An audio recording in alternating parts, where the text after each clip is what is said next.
Greetings everyone, and welcome to my horror movie review marathon.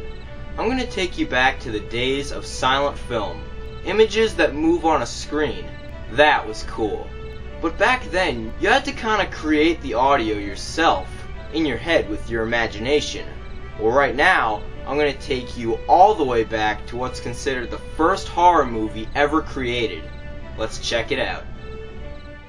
What you're looking at right now is the first horror film ever made. Wow. It's called Mania du Diable. Yeah, it's a French film. It's known in English as The Haunted Castle, The Devil's Castle, The Devil's Manor, and The Manor of the Devil. It's a French film directed by Georges Méliès. The film contained many traditional pantomime elements and was intentionally meant to amuse people rather than frighten them, but nonetheless, this is considered the first horror film. It was released on Christmas Eve of 1896 at the theater Robert Houdin on 8 Boulevard des Italiens, Paris. Yeah, it's a weird name, you know, it's French though, so you gotta cut it some slack. Now, before I review this film, let's talk about Georges Méliès, who made this incredible masterpiece. Georges was born on December 8th, 1861 in Paris. He had a wife and 2 children. He's sometimes referred to as the Cinemagician because of his ability to seemingly manipulate and transform reality through cinematography.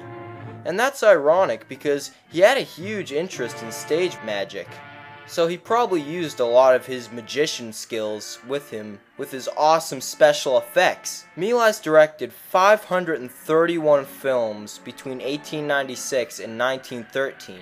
He had a huge impact on the world of cinema, and without him, it's a mystery if movies would be as popular as they are today. Anyways, let's talk about the movie now. I love this film. It's so cool to watch, but in order to have a proper appreciation for this film, you gotta put yourself in the time period, 1896. Back in that time, film was very rare. It mostly consisted of people doing exciting activities or babies eating and so forth. But not so many of them were meant to tell a story. And that's what Méliès intended to do. Okay, so what happens in this movie is a bat flies into an ancient castle and transforms itself into the devil. Georges Méliès played the devil and actually gave a pretty good performance.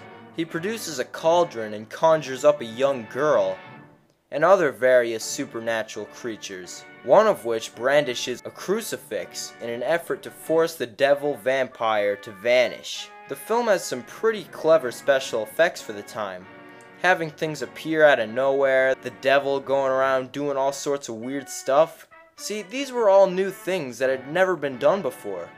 It's a neat piece of film history and still has a unique charm even to this day. It's interesting to watch, so go check it out.